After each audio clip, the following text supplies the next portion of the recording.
Bom, pessoal, olha quem está aqui, ó, o pastor Raul aqui para mais um Nascido ESC. Como é que vocês estão? Vamos continuar o nosso estudo sobre os dons. Lembrando, fazendo disclaimer primeiro, né? Porque agora na internet é chique falar disclaimer. Vamos fazer um disclaimer. Que é o quê? Nós somos um ministério que segue a teologia reformada. Tá bem? Portanto, nós somos cessacionistas. Como cessacionistas, nós vamos te explicar do que se trata o referido dom e no final nós vamos te dar o nosso parecer reformado, cessacionista. Então, se você é continuista, pessoal, eu não estou aqui para te chamar de herege, eu não estou aqui para falar que é tudo heresia, não, tá bom? Muito pelo contrário. A nossa função aqui é ensinar. E mesmo sendo continuista, você tem muito a aprender nesse vídeo e não é só para defender os dons, não. Você pode aprender mais sobre o que é o dom segundo a Bíblia, tá bem? Então é isso que importa. Estamos aqui como irmãos. Não é porque a igreja pentecostal é continuista que é herege. Isso são alguns malucos que ainda estão na jaula, alguns reformodinhas que estão mais preocupados em bater boca do que realmente ensinar e aprender a palavra de Deus. Então esse é um aviso que eu tenho que deixar muito importante. Tenho irmãos pentecostais, tenho pastores que me guiam e me guiaram muito no passado, que são grandes homens de Deus e creem nos dons. Eles creem no dom de língua como principal indício do batismo com o Espírito Santo. Tá bom? Então, esse é o ponto. Nós estamos aqui para ensinar, nós somos o quê? Cessacionistas. Agora, o nosso bacharel livre em teologia, que é o nosso curso com 86 matérias, que vai do básico ao avançado da teologia, que vai te ensinar a extrair o que é a Bíblia, ensinar a extrair o conhecimento bíblico, te ensinar a aplicar na tua vida e te ensinar a pregar expositivamente, tematicamente, te ensinar a pregar a palavra de Deus de uma maneira grandiosa que a gente deve ensinar, ou seja, vai te ensinar a transmitir corretamente o evangelho de Cristo, tá bom? Então, bacharel livre em teologia tá com desconto aqui, e detalhe, hein? Quem se matricular no bacharel livre em teologia, o que acontece? Ganha um curso completo de capelania, curso de capelania que também tem, além do bacharel, o curso de capelania você também ganha certificado, histórico escolar e credencial de capelão pelo Ministério Nascido de Novo. Lembrando, nosso curso é interdenominacional.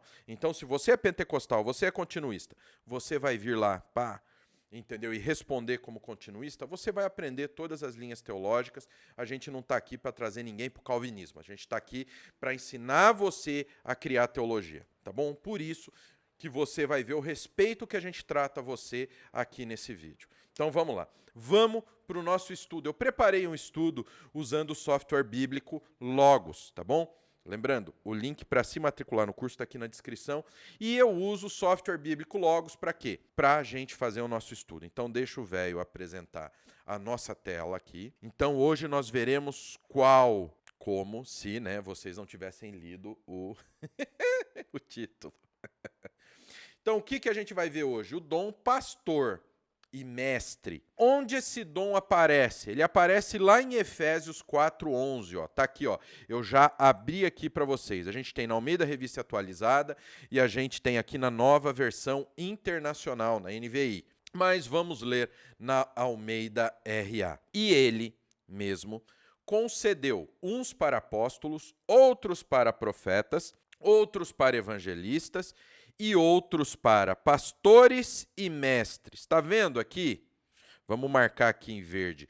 Como nós temos pastores e mestres. Por isso que a gente está falando aqui hoje do dom de pastor e mestre. Tá bom?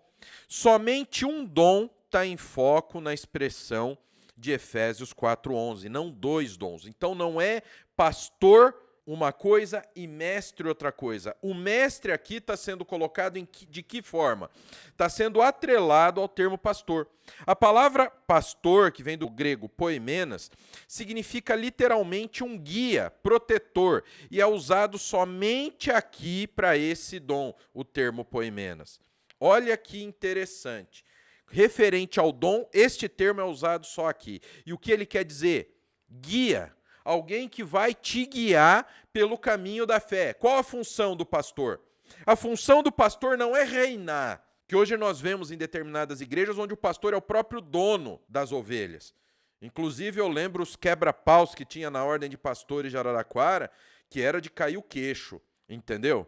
Era demais as brigas que tinham, porque um pastor acabou, entre aspas, se metendo na vida do outro pastor.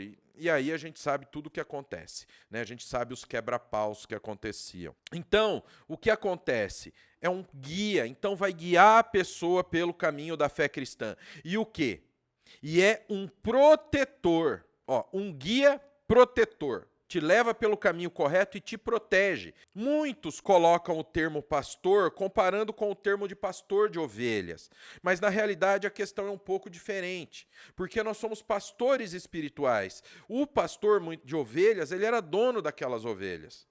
Nós não somos donos daquele rebanho. O dono do rebanho é Cristo, o bom pastor, que é o que nós vamos ver no próximo parágrafo do estudo. Ó. Então, isso a gente tem que tomar cuidado. Então, o que o pastor tem que fazer? O pastor tem que guiar e proteger. Se o pastor não guiar e não proteger, ele exaurir, quem é o parasita na ovelha? Não é o pastor. O pastor, de tempo em tempo, ele vai lá, ele faz a tosa, ele tosquia a ovelha, tira aquela lã que muitas vezes embaraça, causa mal-estar na ovelha. Então ele tosquia a ovelha, com isso ele vende, o leite da ovelha também ele vende. Tá percebendo?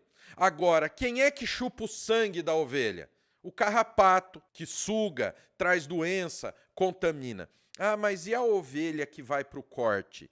Na antiguidade, pessoal, se você analisar a questão do pastor de ovelhas, eles tinham um rebanho e sim, geralmente determinados animais eram abatidos para o sustento daquela família, davam alimento para aquela família. E o rebanho só ia para o abate, o rebanho todo, ele só ia para o abate quando o pastor morria, porque a ovelha, muitas vezes, ela é como o cachorro. Quantas vezes vocês já ouviram falar o cachorro que o dono morre ou o dono doa e o cachorro fica doente, até morre porque está longe do dono? Então, isso que nós temos que pensar. Então, nós temos que pegar o lado do pastor, do lado bom, que protege, que cuida, que luta para preservar a ovelha. Não aquele chupim que suga, tira o sangue e mata a ovelha. Esses são os maus pastores. O pastor que mata a ovelha, ele é um mau pastor, ele é o chupim. Então, ele é, contudo, usado, o termo poimênica, é usado também a respeito de Cristo, que é o bom pastor. Ó, João 10, 11. Eu sou o bom pastor dá vida pelas ovelhas. Ó, vamos ver aqui, João 10, 14. Eu sou o bom pastor, conheço as minhas ovelhas e elas me conhecem a mim. Olha que interessante. O bom pastor dá vida pelas ovelhas. A gente tem pastor que anda de jatinho, usa relógio de ouro, usa sapato bicolor, usa roupa de marca, que nem um falso apóstolo. Aí outro dia eu vi o programa da TV, ele falando que largou emprego numa multinacional, então ele deixou os luxos, só que ele estava com cinto Gucci, porque minha mãe trabalhava com moda, então eu sei o que é coisa boa. O cinto Gucci que ele estava usando custava 6 pau. Fácil, né? Falar que não vive mais, né? Deve ser uma tortura para ele, realmente. Um cara daquele está dando a vida para a ovelha ou será que ele está sugando a ovelha? Vamos continuar. João 10, 11, aí João 10, 14. Eu sou o bom pastor, conheço as minhas ovelhas e eles me conhecem a mim. Hoje nós temos um festival de mega templos onde o pastor não sabe nem da pessoa que está sentada lá. A igreja que eu faço parte, o meu pastor manda mensagem quase todo dia para conversar com a gente. Aconteceu o Supremo Concílio da Igreja Presbiteriana, meu pastor passou várias decisões lá que ele julgava importante que nós ficássemos sabendo. E não foi listinha de transmissão lá, ele mandava, conversava, pedia a nossa opinião. Vem, agora o 16, João 10, 16. Ainda tenho outras ovelhas, não desse aprisco.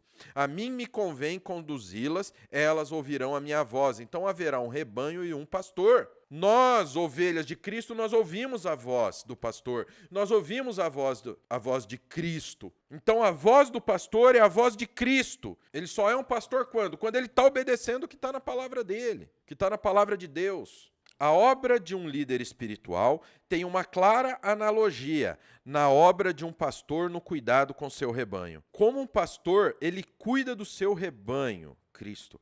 Ele guia, guarda, protege e provê para aqueles que estão sob sua supervisão. Um exemplo é encontrado em Atos 20 e 28, onde Paulo exorta os anciãos de Éfeso a fazerem o quê? Pastorearem a igreja de Deus.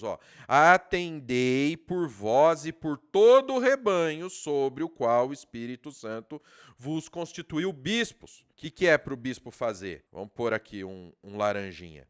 Um bispo é para reinar, como nós vemos aqui, bispos que são o Senhor Todo-Poderoso ali, que manda e desmanda. Não, é para pastoreardes a igreja de Deus. Vamos pôr até em verde aqui, para vocês entenderem. Isso deve ser feito voluntariamente, não para o ganho material, nem pelo governo dos crentes em si, e sim sendo exemplos de humildade. 1 Pedro 5, 2 a 5, Pastoreai o rebanho de Deus que há entre vós, não por constrangimento, ou seja, encostando o coitado na parede, sugando, apontando o dedo. Eu sou o pastor presidente, você tem que me obedecer.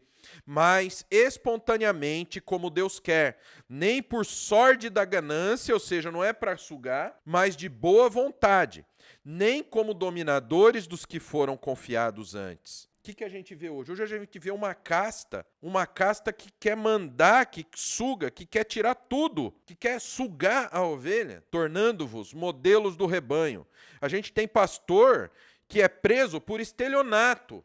A gente tem pastor que é preso por ajudar traficante. E não é ajudar para o cara sair daquela vida errada que ele tem, mas é ajudar o cara a cometer crime. Isso é modelo para o rebanho? Há um segundo aspecto para esse dom. Ele envolve a habilidade para ensinar. Às vezes pode ser dito de um pastor de igreja, ele não pode ensinar muito bem, mas ele é um pastor distinto. Não é possível. O pastor, para ele guiar na palavra de Deus, ele tem que saber ensinar a palavra de Deus. Senão, como ele vai exercer o pastoreio? O pastoreio não é ir lá e dar show e ficar inventando profetada na vida do outro. Ser um pastor de verdade é ensinar o que está na Sagrada Escritura. A gente vê casos que o cara não sabe nem ler, e aí ele fala que prega. Nós já vimos, quem não viu a matéria daquele senhor que se colocou como pastor, não sabia ler, e com isso ele acabou causando um estrago lá com a irmã na igreja? Se uma pessoa tem esse dom, ela é ambos, um pastor e um mestre. Como mestre, a ênfase está sobre todo o método pelo qual o pastor faz seu trabalho. Ele guia, ele guarda, ele protege pelo ensino. Essa é uma ênfase importante para a maturidade dos crentes na igreja local. Paulo exorta fortemente a Timóteo a fidelidade no ensino da palavra. 1 Timóteo 1, 3. Quando eu estava de viagem rumo da Macedônia, te roguei permanecesses ainda em Éfeso, para admoestares a certas pessoas, a fim de que não ensinem outra doutrina. Ó 5. Ora, o intuito da presente admoestação visa ao amor que procede de coração puro e de consciência boa e de fé sem hipocrisia. Olha só, vamos ver na NVI. Versos 3 e verso 5. Vamos ver na NVI, verso 3 e verso 5. Verso 3. Partindo eu para a Macedônia, roguei-lhe que permanecesse em Éfeso para ordenar a certas pessoas que não mais ensinem doutrinas falsas e que deixem de dar atenção a mitos e genealogias intermináveis que causam controvérsias em vez de promoverem a obra de Deus, que é pela fé. Pela fé, não daqueles determinismos, mas a fé salvífica. O objetivo dessa instrução é o amor que procede de um coração puro, de uma boa consciência e de uma fé sincera. Viu aqui como é importante você usar mais de uma tradução? Admoestação, o que é? O ensino. Uma ordem dentro da palavra de Deus. Se você não for ensinado dentro da palavra de Deus, o que está acontecendo? São doutrinas falsas. Aqui mitos e genealogias intermináveis. É que para o judeu era importante que o cara fosse judeu, de que tribo ele fosse. Então, o objetivo dessa instrução é o amor que procede de um coração puro, de uma boa consciência e de uma fé sincera. Olha só que importante. Tá? Isso é só em 1 Timóteo, capítulo 1, de 3 a 5. Olha só, depois tem 1 Timóteo 4:11, ordena e ensina essas coisas. Vamos ver, ó, na RA, ordena e ensina estas coisas. Que coisas? Vamos ver aqui, ó, o verso 10. Ora, é para esse fim que labutamos e nos esforçamos sobremodo, porquanto temos posto a nossa esperança no Deus vivo, Salvador de todos os homens, especialmente dos fiéis. Ordena e ensina estas coisas. O quê? Que nós trabalhamos e nos esforçamos sobremodo, porquanto temos posto a nossa esperança no Deus vivo, que a nossa esperança deve ser colocada no Deus vivo. Vamos ver aqui a NVI. Cadê o 10? 10. Se trabalhamos e lutamos, é porque temos colocado a nossa esperança no Deus vivo, o Salvador de todos os homens, especialmente dos que creem. Ordene e ensine essas coisas. Ensina isso, o quê? Que o Deus vivo é o Salvador de todos os homens. E aí tem mais, ó. Tem também 1 Timóteo 6:2 e 6:17, ó, que fala disso. Então, ancião ou presbítero, em Tito 1:5, entendeu? Denota a dignidade de ofício. Bispo designa a função ou a obra do ancião ou presbítero. Então, vocês percebem? Hoje, se construiu uma hierarquia dentro da igreja que não existe na Bíblia, que é o quê? Coloca-se o bispo como chefão, aí tem pastores e abaixo presbíteros. Não, ancião ou presbítero denota a dignidade do ofício. Bispo designa a função ou a obra do ancião e do presbítero. Ah, tá. Onde está escrito isso? Em Tito 1:5. Por esta causa te deixei em Creta para que pusesses em ordem as coisas restantes, bem como em cada cidade constituísses presbíteros, conforme te prescrevi. Denota a dignidade do ofício e bispo a função. 1 Timóteo 3:2. É necessário, portanto, que o bispo seja irrepreensível, esposo de uma só mulher, temperante, sóbrio, modesto, hospitaleiro e apto a ensinar. Então, ancião ou presbítero e bispo é praticamente a mesma coisa. Nós criamos essa hierarquia que biblicamente não existe, entendeu? Então, bispo designa a função ou a obra do ancião ou presbítero, ou seja, o ancião, presbítero, o pastor, ele tem a função de bispo, que é qual? Pastorear e supervisionar. O pastor denota o dom e também enfatiza a obra como um pastor de guia e mestre, que guia, ensina e protege. Amém? Então, esse é o dom de pastor-mestre, que em Efésios está junto. Na próxima, como vocês devem ter visto aqui, ó, nós vamos ver o dom de mestre, que é um dom específico. Nós vamos ver o dom de mestre, que é um outro dom, tá bem? Então, esse foi o Nascido ESC, espero que vocês tenham gostado. Na próxima, nós vamos ver o dom de mestre. Não se esqueçam que nós temos o nosso bacharel livre em teologia, link está aqui na descrição. E também vou pôr alguns links aqui de 2 livros para você, ou melhor, um livro de ninguém melhor do que John Owen, para que você realmente aprenda mais sobre essa função de pastor, que é uma função maravilhosa, que é uma oportunidade de servir ao Senhor e não um guia de primeira linha, de primeira ida, uma via rápida para o estrelato. Tá bem? Então, que o Pai, o Filho e o Espírito Santo de Deus abençoe a vida de vocês. Até a próxima, em nome de Jesus.